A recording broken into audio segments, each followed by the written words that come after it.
Welcome, Dungeon Plunger Union members. I have my +1 plunger. I have my cup of coffee, holy water, and actually two very special guests and union members with me today to help plunge the dungeon and flush evil down the drain.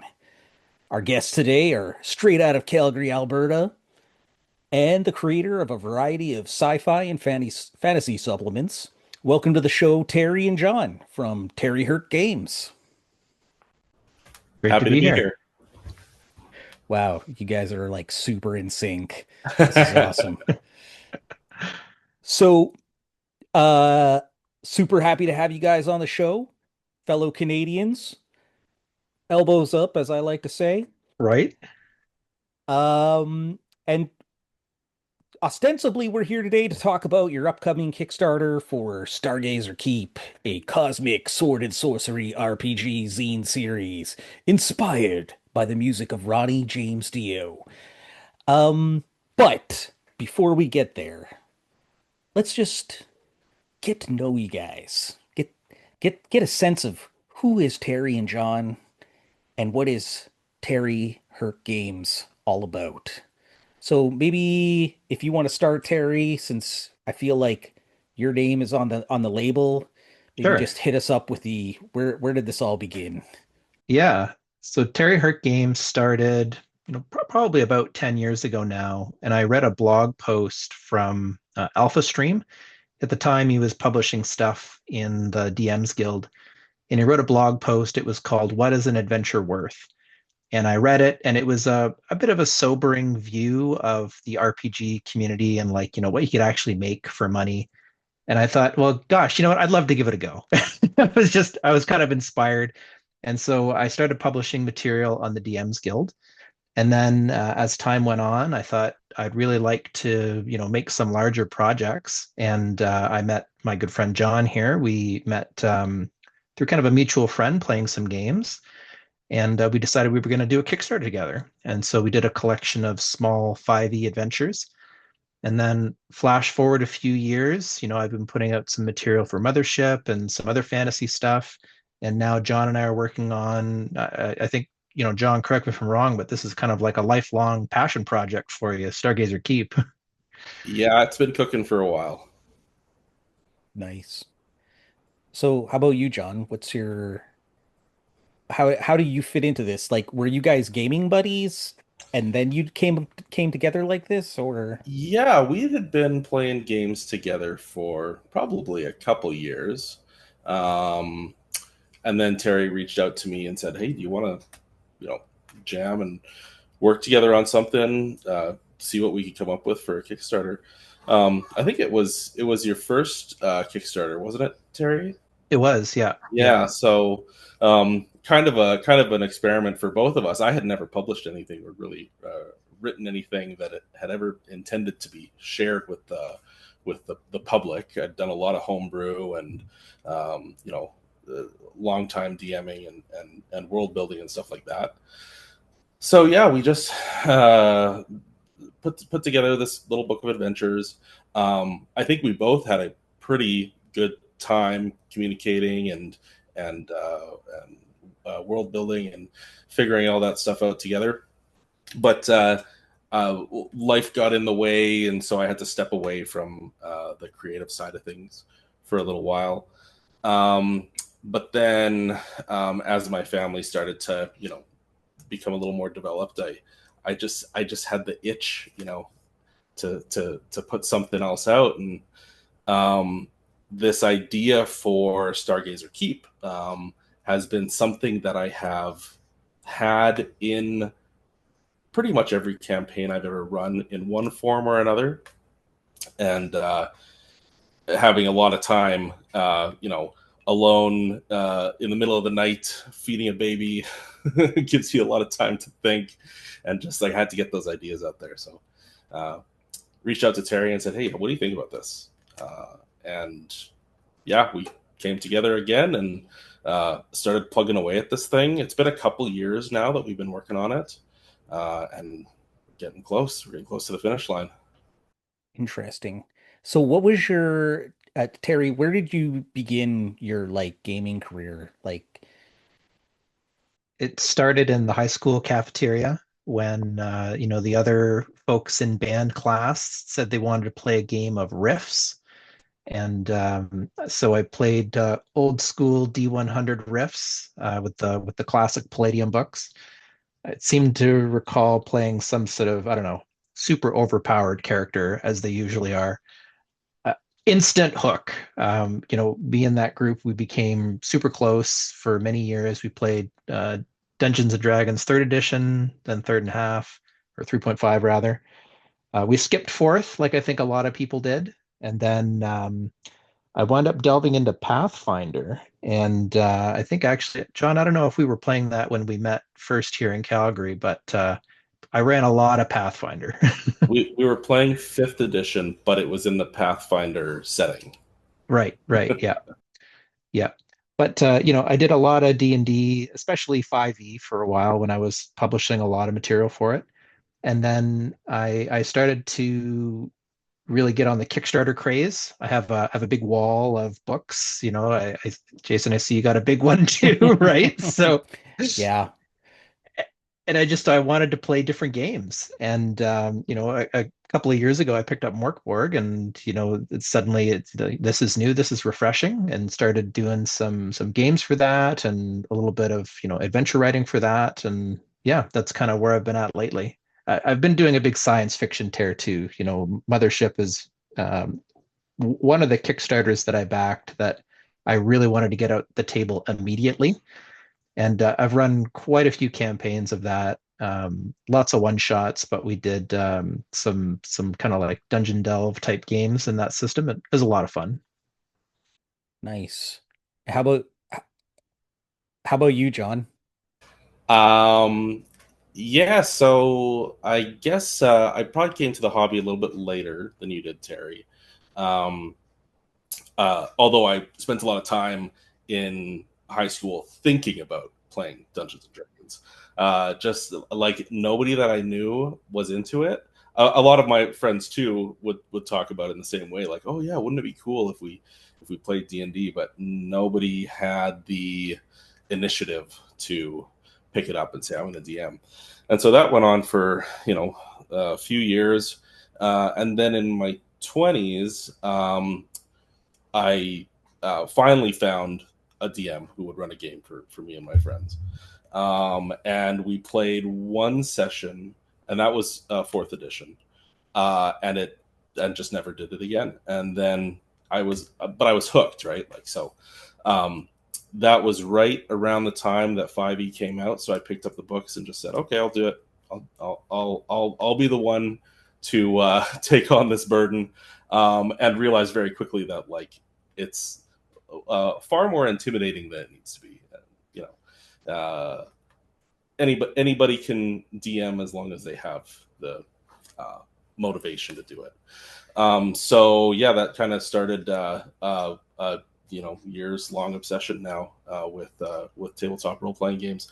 Moved on from D&D to like Powered by the Apocalypse, and then moved on from there to Blades of the Dark, which has been a big favorite of mine for many many years.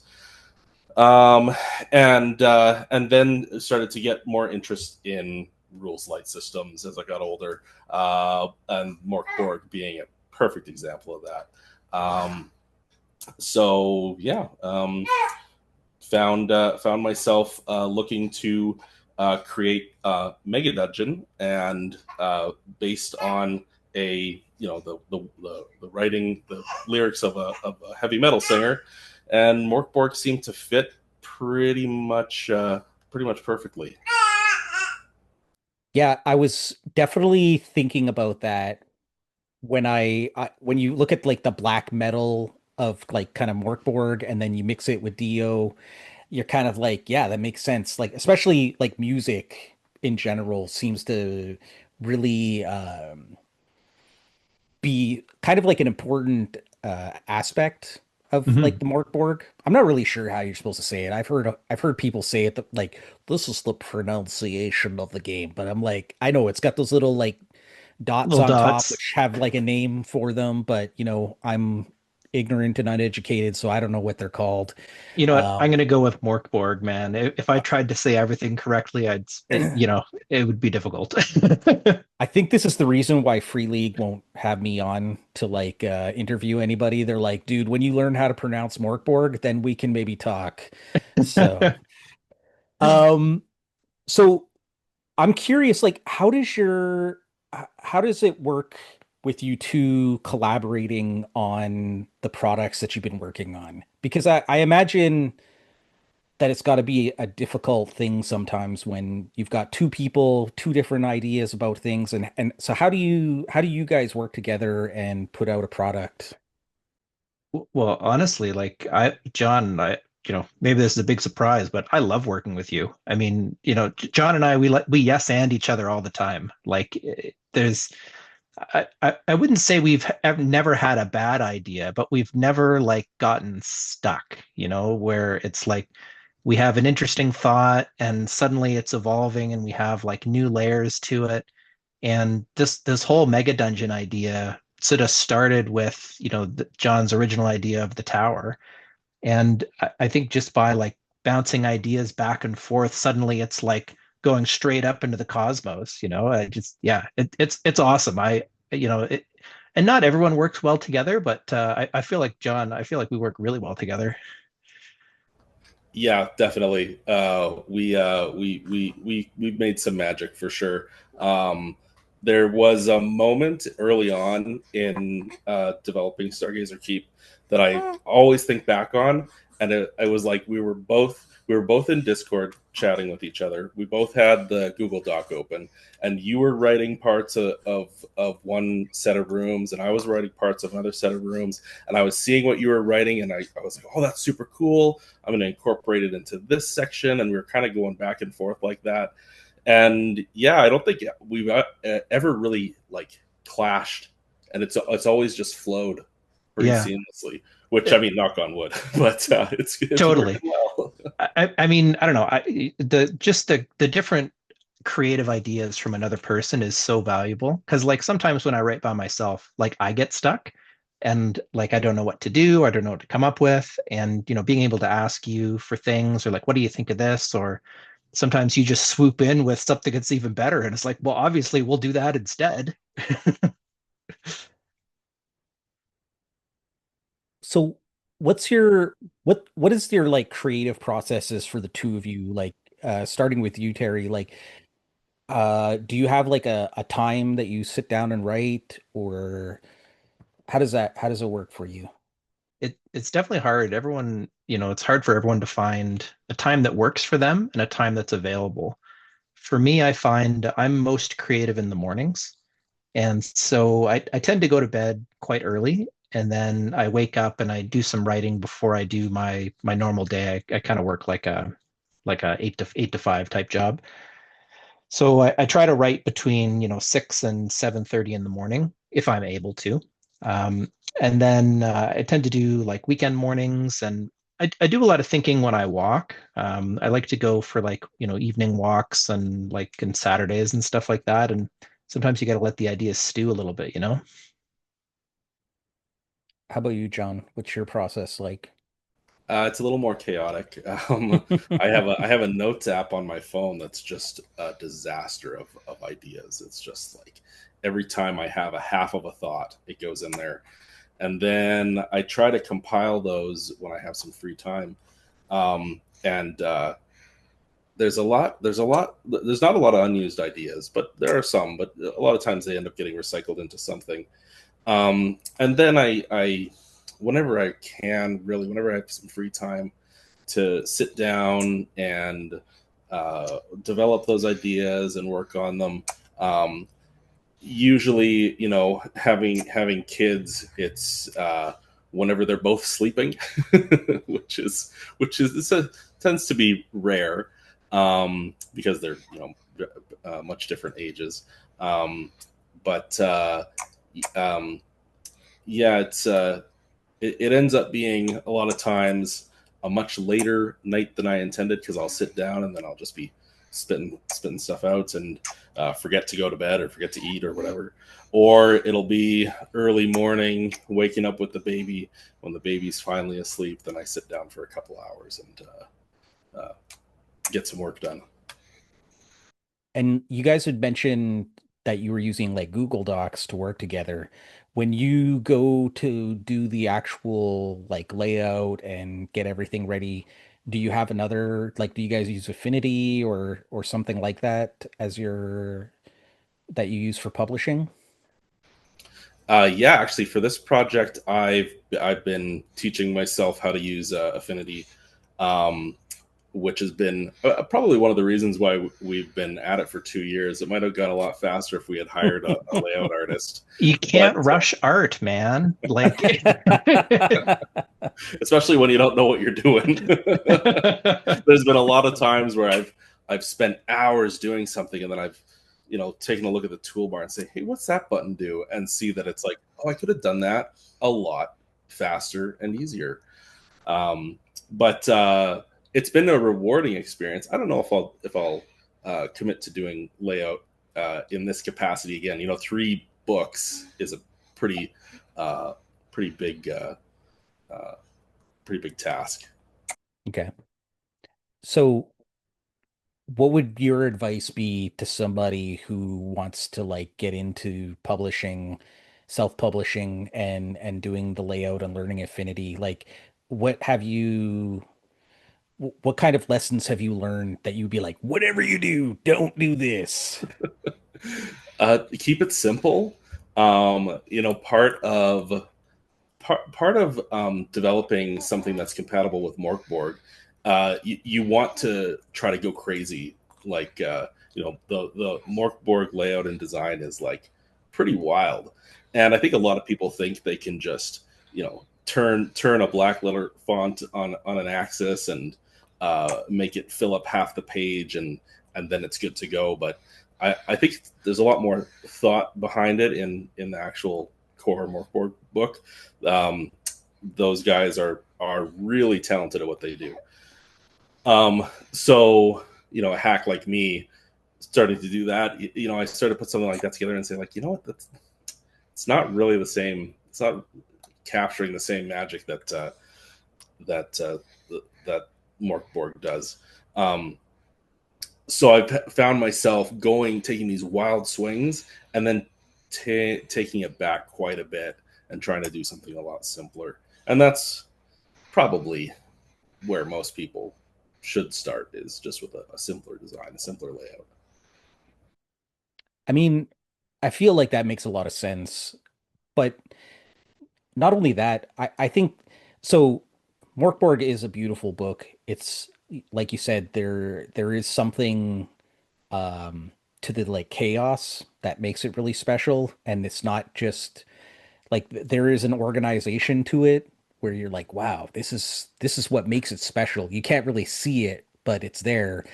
Um, but like for instance, like Pirate Borg, I don't know if you guys have seen Pirate Borg, but I feel like they went with a much simpler, more easy to read, kind of less chaotic layout.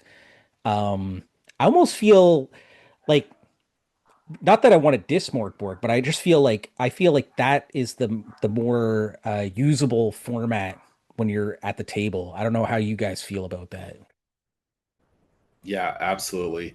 And that's kind of where I ended up with the design, was saying, like, okay, let's think about usability first. Actually, one of my bigger touchstones was Death in Space, which is not not Mork Borg compatible, but it's Mork Borg adjacent. And it is a very basic layout, very simplistic, minimal art, really easy to flip through, and you know more text on the page a lot of times, where Mork Borg is a lot of more art on the page. Um, and yeah, so it's been interesting to kind of try to strike a balance, and to make something that's unique, that has our own stamp on it, so it's not just a clone. Because a lot of those Mork Borg compatible products kind of do come off looking like just a copy. Yeah. we were really going for like a Mork Borg light layout, because to your point, it was like too chaotic. Like sometimes it's difficult to see like what's actually going on the page. And we reference the, I'm probably going to say this wrong, but the Ferratory book, which was a little, you know, less in that direction. And we had some particular pages that we could kind of treat as touchstones. And like, we've kind of taken it in our own direction, but we didn't want to overwhelm the reader, but we still wanted to express that like power metal vibe. Right. Okay. So one of the things, like, I do want to get into the Stargazer Keep because clearly that's why we're here. But I was really fascinated when I saw the mothership that you guys worked on a bunch of mothership stuff. What was that experience like? And um, what was because I almost got the impression, like I could see that there was from your drive-through page, there was a lot of like it looked like early on you started off with a lot of fantasy stuff, Mhm. and then you slowly sort of evolved into the sci-fi aspect. Is that like where your true love sort of lies, or am I just reading into this too I mean, deeply? no, no, you can't read too deeply into this. Early love infatuation with both science and fantasy fiction, but I think science fiction has always been my true home. And I really had not found a sci-fi RPG that really like worked well at the table. Like I played a bunch of different ones over the years. I did a bit of Traveler, and it was maybe a little too mechanically. It was, it's very crunchy. Like Traveler is a very crunchy game. And when Mothership came out, it just felt like it struck a chord. I huge Alien fan. It's basically a straight lift from from Alien, and it just, I don't know. It was easy to run. It was fun, and there was a group of folks that were starting like a creator Discord, so I jumped in there and I just kind of surrounded myself with cool people. Um, the science fiction genre is interesting to me because fantasy is always sort of static. It's always the same. Like, in terms of like time period, science fiction feels like a moving target because like in the real world, technology is always like advancing. But the mothership feels like it's sort of frozen in time because it's really that like, you know, capitalist hellscape. It's like I'm trying to make a living in a world where you don't own anything and nobody's happy. And so just that yuan tea, or sorry, what's the company in Alien? I'm gonna Wayland Wayland Utani, yeah, yeah, not the snake people, Wayland Utani. I mean, pretty pretty close. Could be an adventure idea there, who knows. But at any rate, yeah, there's just like there's so much to go into in like that 80s sci-fi, and it's just a joy to play. It's a joy to write for, and really had a lot of fun doing that. And then I think when John pitched this idea for Stargazer Keep, that it would have sort of a cosmic influence. It's like, okay, you know what? Like I can have peanut butter in my chocolate and do a little bit of both. Interesting. How about you, John? Are you more on the sci-fi side or more on the fantasy side, or I'm you gotta pick definitely. you gotta pick one, man. You can't be on the fence. Oh man. Well, you know what? If with a gun to my head, I would probably have to say fantasy. Although I feel more comfortable writing, or sorry, I said that backwards. I'd have to say sci-fi. I feel more comfortable writing fantasy. I'm not sure why that is, but I definitely have always been, sci-fi novels, much more over fantasy novels. Um, yeah, like Terry mentioned, the Alien franchise is one of my absolute favorites. Mothership, one of my favorite games, super fun to play. And yeah, when it comes to Stargazer Keep, we kind of have the cosmic sword and sorcery, Flash Gordon, He-Man kind of vibes going. So it's really fun. I've always loved to infuse science fiction into my fantasy. Um, Yeah. Okay. So let's do this, man. Let's talk about Stargazer Keep. So, according to the blurb here, it says a cosmic sword and sorcery RPG zine series inspired by the music of Ronnie James Dio, channeled through the lens of Mörk Borg. A Metroidvania inspired Megadungeon rises from the desert wastes into the astral void. Here marks the start of an epic adventure path powered by doom, distortion, and dungeon crawling. So that's pretty epic. I feel like there's a lot of stuff going on here. So uh hit us, where did this all begin, John?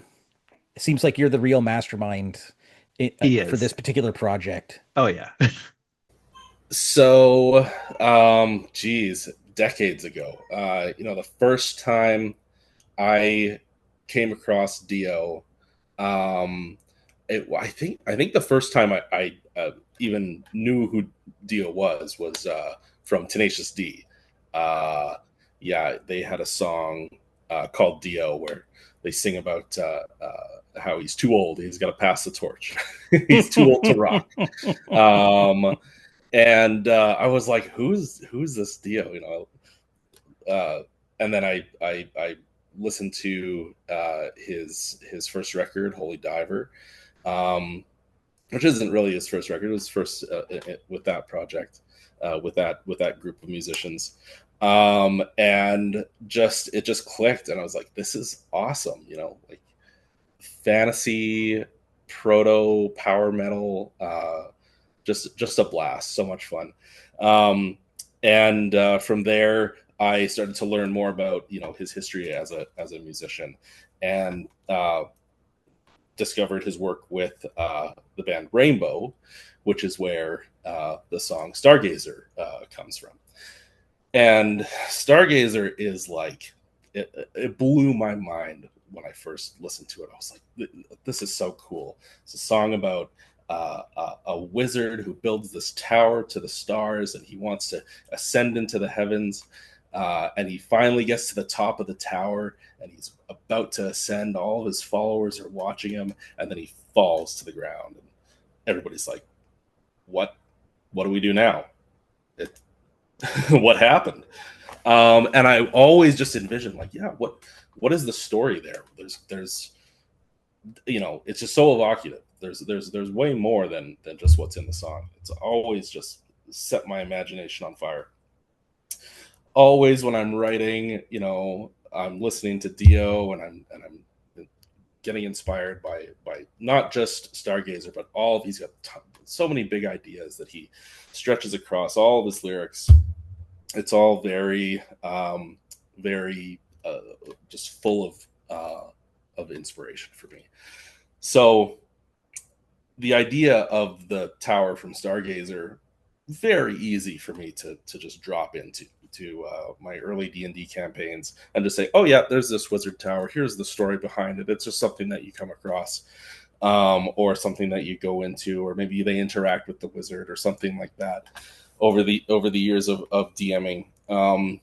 And always kind of had an idea of like making a D&D supplement that included that.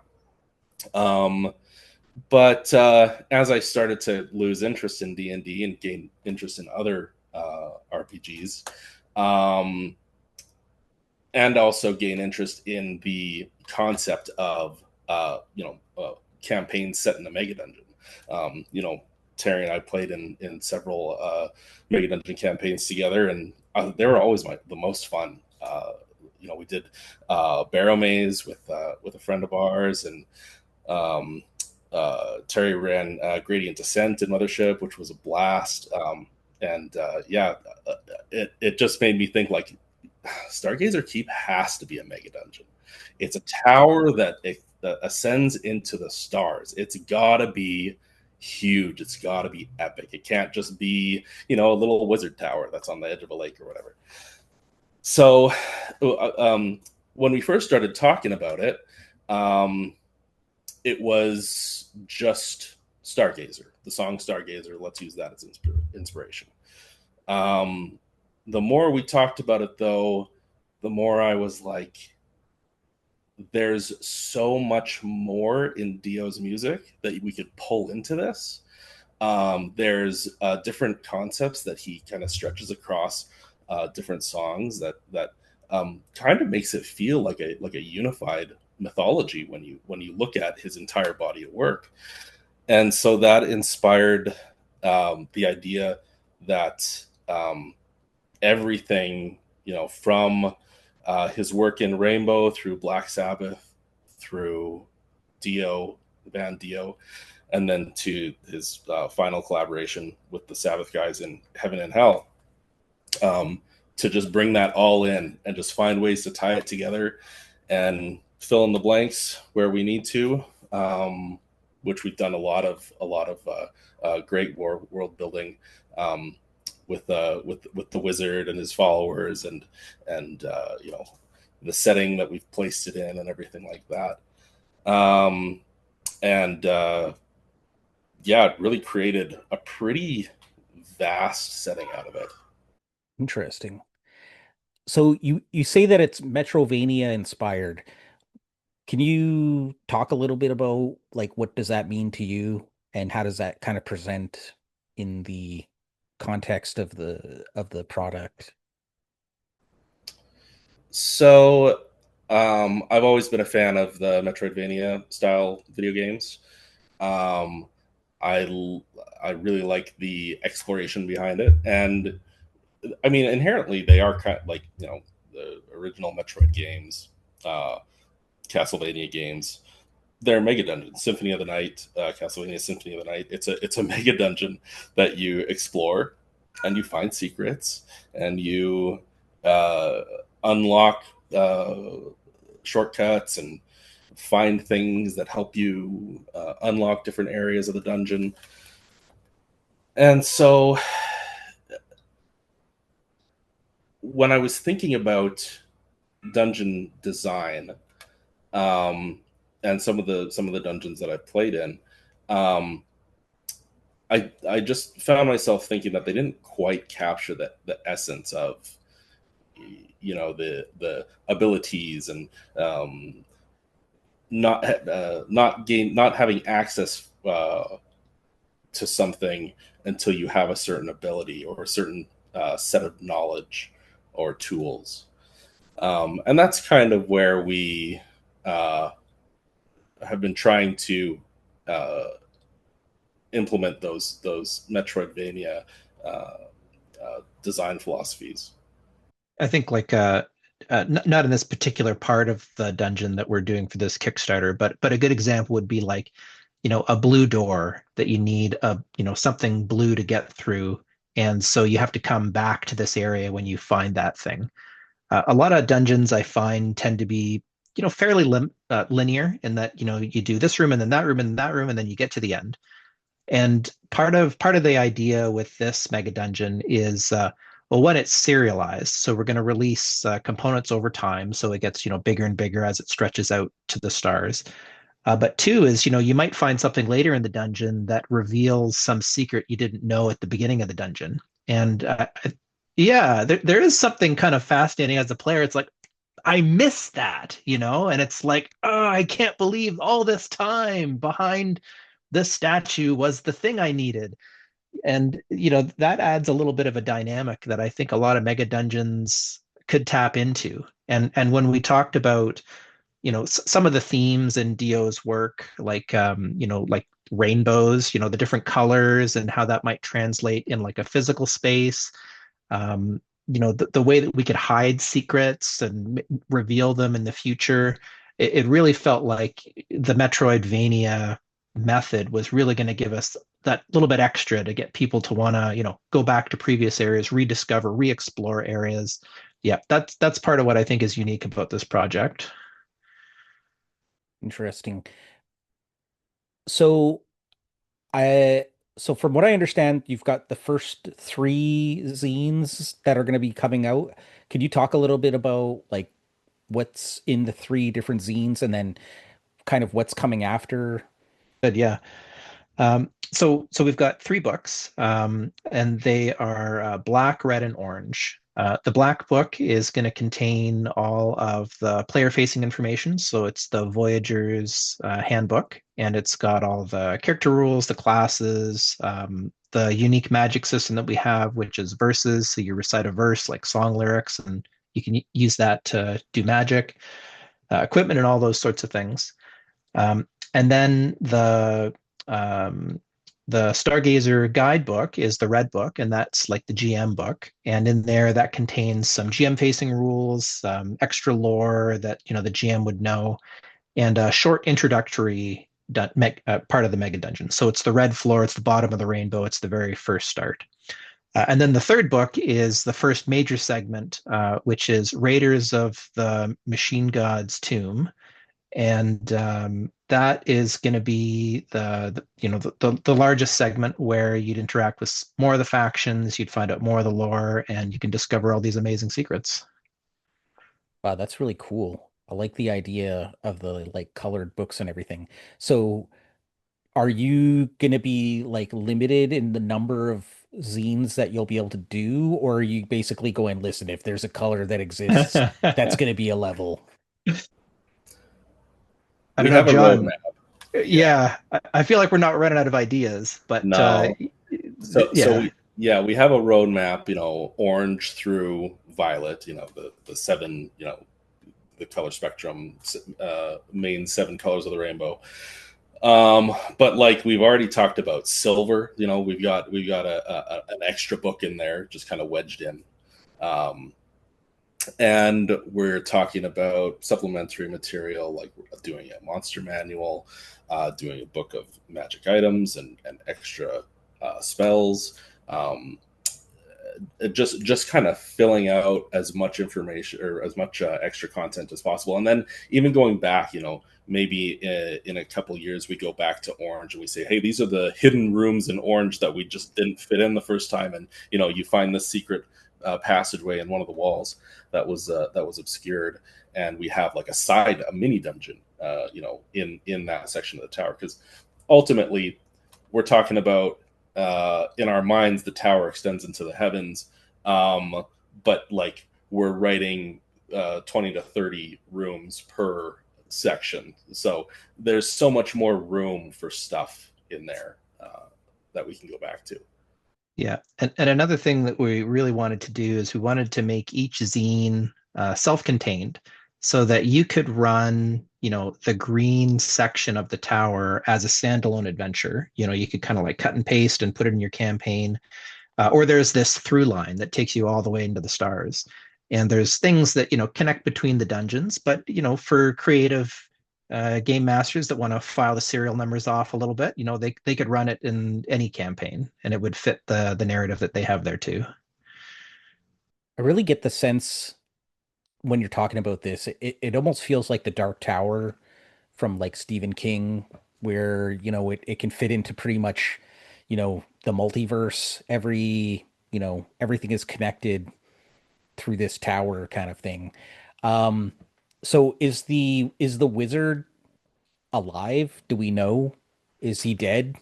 Uh, or is that a secret? It's a poorly kept secret. I would say we present it in the setting as if it's a secret, but it's pretty obvious pretty quickly that he's no longer around, and his followers have kind of picked up where he's left his trail behind.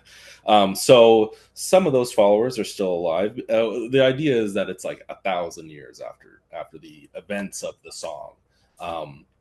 So some of those followers are still alive. Um, they're riffing off other Dio songs. There was a cataclysm, so the world is kind of slowly in decline, and we're seeing really a lot of negative effects that building this tower and the ambitions of the wizard have wreaked upon the earth, and a lot of it is understated, and left maybe to the players and GMs to draw the connections themselves.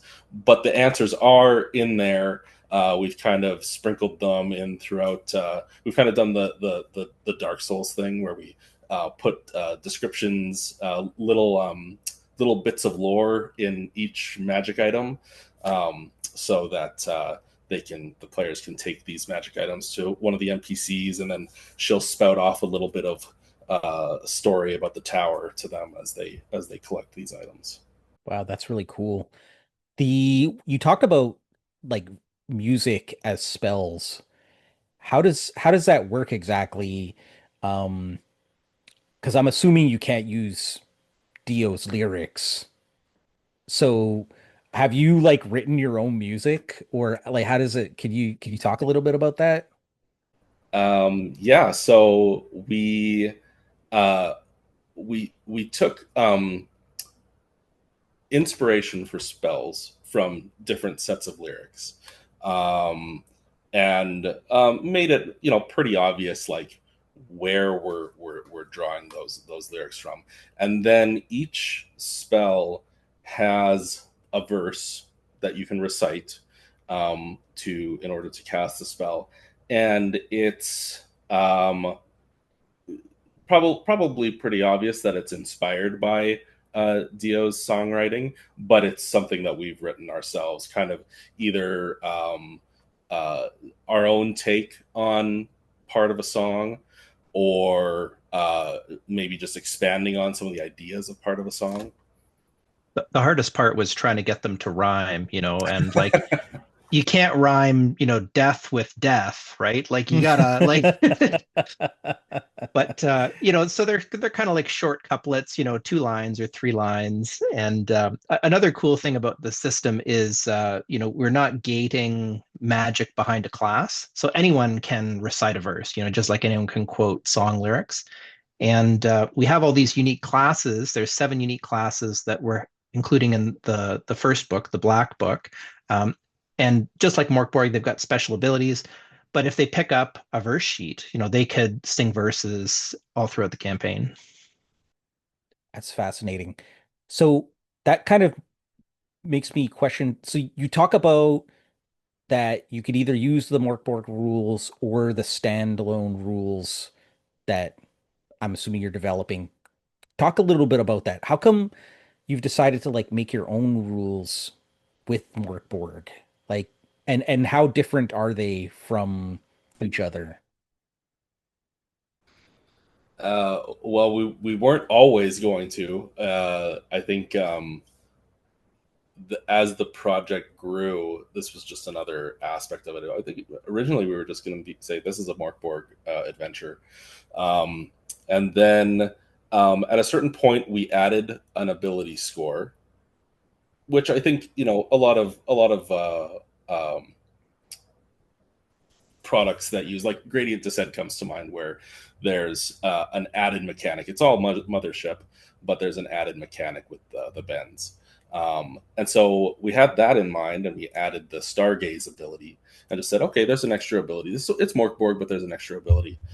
Um, but then we started talking about classes, and we started talking about um, all sorts of different mechanics, um, day and night cycles, and different stuff like that. And it just kind of evolved and said, okay, well, we're making a hack at this point. This isn't just Mörk Borg anymore. It's a little bit different. And it kind of gave us, I think, a lot of freedom to open it up and try new things, and just play around with the rule set. Um, and yeah, I mean, who knows where it'll go? I've had some late night brainstorm thoughts where I've thought, maybe at a certain point it becomes more of its own thing than a Mörk Borg hack. But that's we're early on. And the good thing about Mörk Borg is, it's kind of flexible around the edges, so it's still very much compatible. Like you could run it, as is with, vanilla Mörk Borg, vanilla with chocolate sprinkles, Mörk Borg. and it would run great. For me, the turning point was when, because we were leaning so heavy into this lore, we had all this world building, and we've got all these characters, and they appear at different stages. And the Stargaze ability was sort of a way to, kind of like a lore check, so like, okay, as you're more exposed to this, you have a way to roll to see if like an insight check. Some systems don't have that. And it's always funny to me when the players, they want to do that, but they don't have the ability. And we thought, well, let's add that in. And then with some of the classes, suddenly it just became like, well, this should be like a core mechanic for this and that. And yeah, it's transcended being just a hack, but still compatible. Right. Interesting. So when does this launch for the because right now we have access to a sign up page to for the Kickstarter.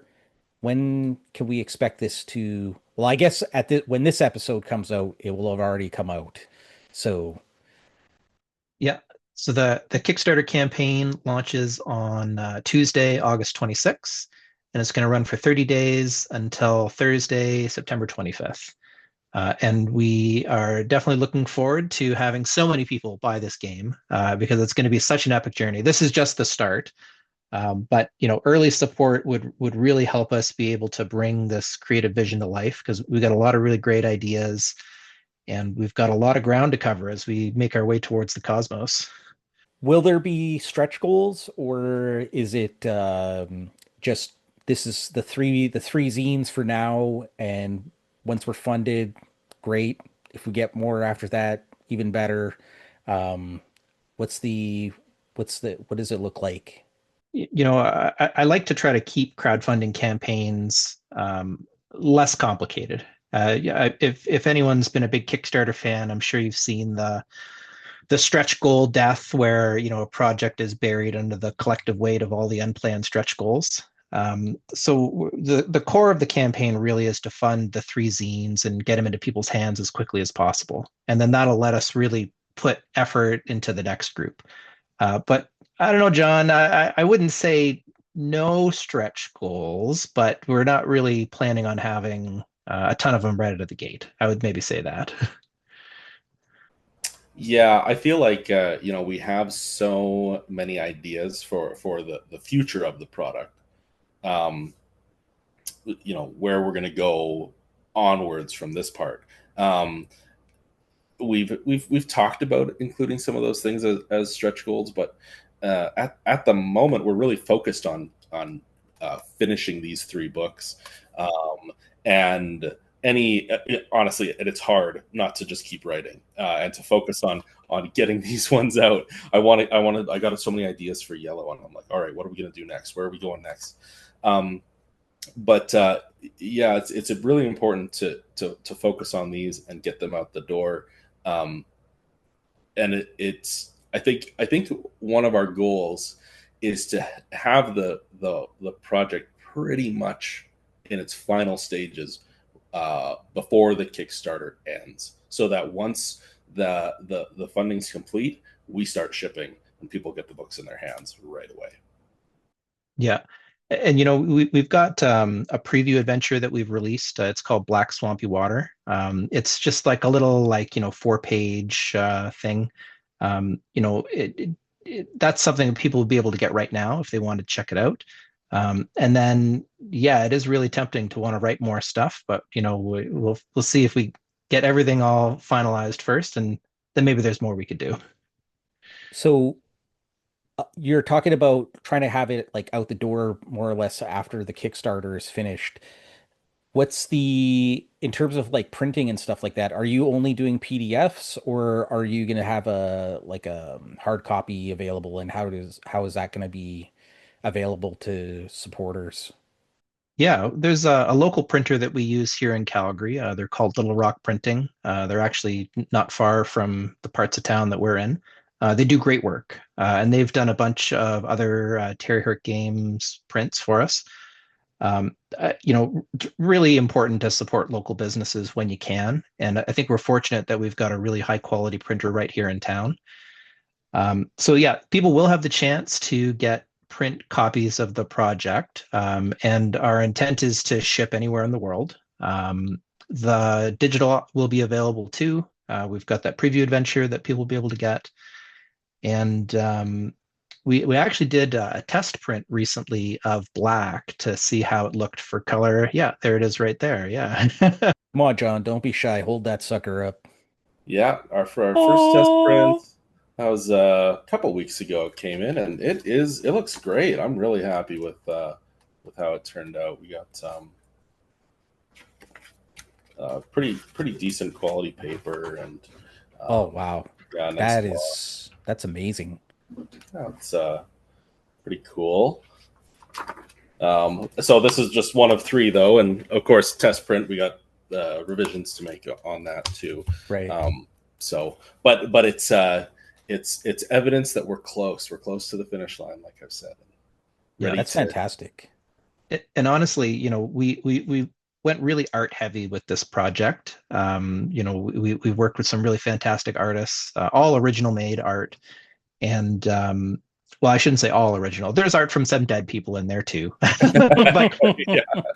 but the artists that we commissioned stuff from. You didn't kill some of the artists, did you? You were like, No, hey, make no. this, and then, it's going to be worth more now. Yeah. Well, they work so hard. Sometimes they work themselves to death. But yeah. But just the way it came out in the book, like it just looks beautiful. The way John did the layout looks incredible. So yeah, I'm really excited to get this into people's hands. Yeah, it looks fantastic. So I kind of just to sort of wrap things up, I got just a few last questions here. As a um, game master focused podcast slash YouTube channel, I always feel like I gotta ask the question, what kind of advice would you give to new and or veteran GMs? And I'll start with you, Terry. What would be your advice? Oh man, you know what? John mentioned Blades in the Dark, and I've recently picked that game up again. And one of the things I love about it is it's very collaborative. Sometimes I think GMs feel they have to write a novel and act it out on stage with their players. But if there's anything that I've learned over the last few years of games is, bring your players into that creation, let them create the story with you. It's so much more rewarding. Everyone's always got a better idea than you. Listen to those ideas and bring them into the game. How about you, John? Practice improv. I used to be the kind of GM that would over prep, just prep, spend hours and hours, and like Terry said, have a novel written and just go off that, and it never works. It never. You always end up going off into left field, and your players do whatever they want to do, and you end up making stuff up as you go anyway. So I'm not saying don't have an outline, don't have a path that you're trying to follow, or tools that help keep you on track. But the more you practice improvising, and if you have players that are willing to kind of bounce that stuff off with the better. But the more you do it and step out of your comfort zone, the better it'll be, and the easier it'll get to run games. Nice. I like that advice. Both of those are very sound pieces of advice. Is there anything that I didn't cover about the Kickstarter or anything else that you guys wanted to say that I missed? No? John? Terry? A couple things come to mind. The first is that we do plan on coming back with the next section pretty quickly off the tail end of this one. The goal is to kind of do this on kind of a 6 month release schedule. Nice. Yeah. Will it be like one zine at a time type of deal, or will it be another like three zines at in one shot like this one is? I feel like we're setting a precedent by doing three zines in the first campaign that it would I wouldn't feel right doing just releasing one for the next one. So we're going to have something like we've talked about, having more character options, monster manual. Tools that GMs can use to come up with their own adventures and encounters in the space that we're creating. Um, so yeah, I think there'll be more than one, at least more than one in the follow up. Yep. And I'd also say that, we've got a pretty solid first draft of yellow and green actually. Um, Early play tests have led to some revisions, but that's one thing I love about this kind of art form is, when you get it out at the table, sometimes it crystallizes certain bits. And actually, crystals are going to feature rather prominently in yellow. But this you'll have to wait for that campaign. But please back the first one. Definitely, definitely. I'm actually kind of curious when you normally when we think about like mega dungeons and stuff, we think about these massive maps with like tons of rooms and stuff in it. But one of the things that like Mothership does, for instance, is it tends to be more of like a diagram flowcharty type of deal. Is that the the model? Are you following a Mothership model more, or are you going for a more traditional dungeon map level style?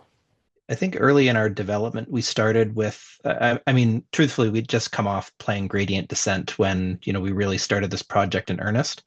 And the original design was kind of that wire chart or circuit board type layout. And we talked about it, and we actually decided to commission a map. So we worked with Elven Tower. They've done a lot of stuff for 5e products, and we got an isometric map from those folks. So the red book and the orange book both have isometric maps. And I think we're going to see how people respond to these and decide how we're going to do the maps in future books, because I think the physical landscape of the tower is going to change. So maybe the way we present it will change too. But we do have two beautiful isometric maps here. The verticality is really a challenge when it comes to mapping.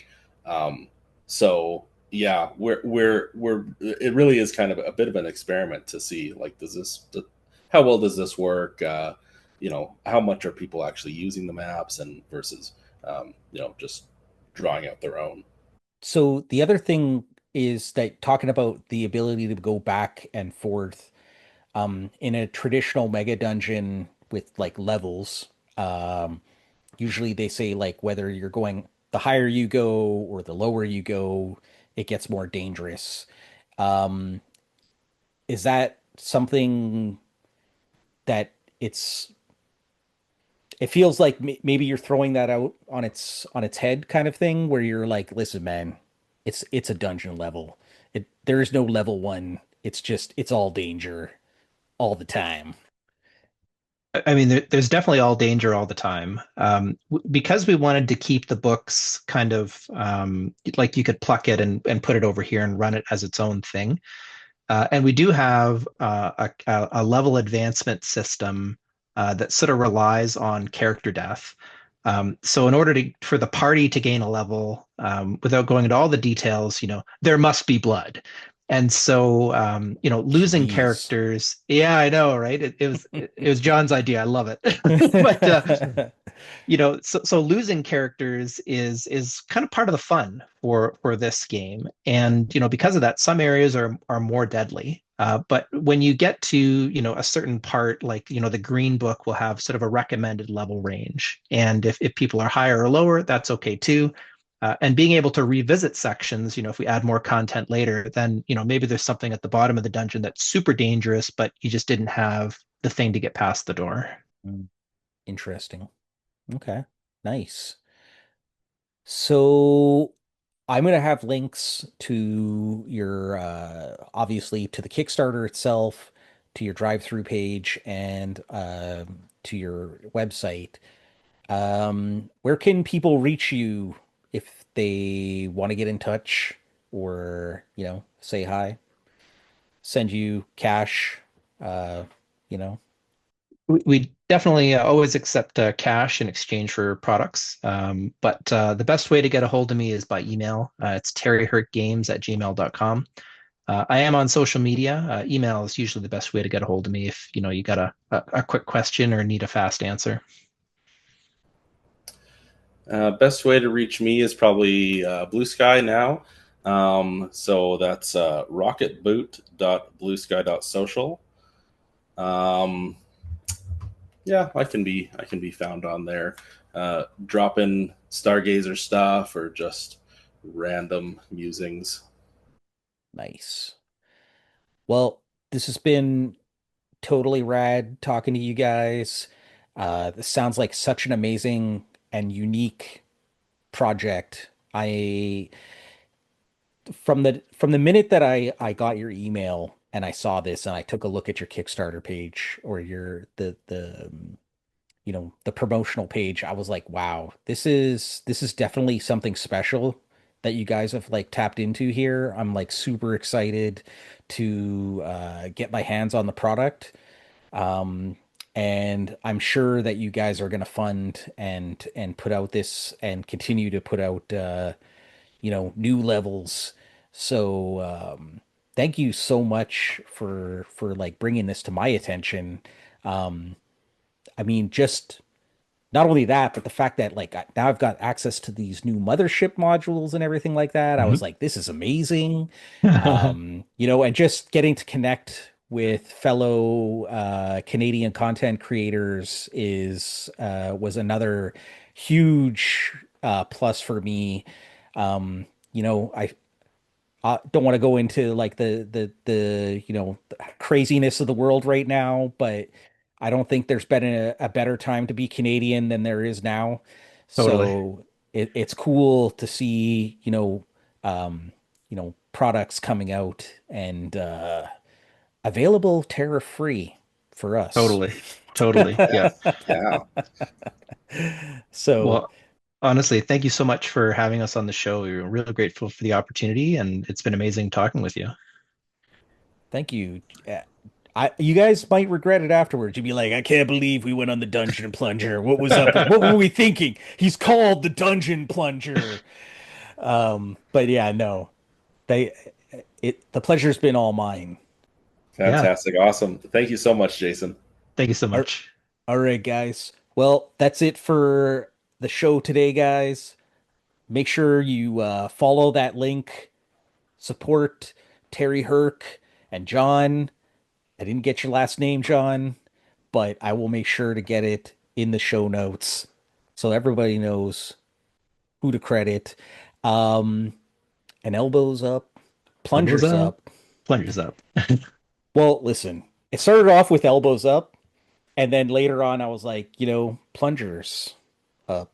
So that's sort of, but listen, we accept both plungers and elbows up in this union. So until next time, I will see you later.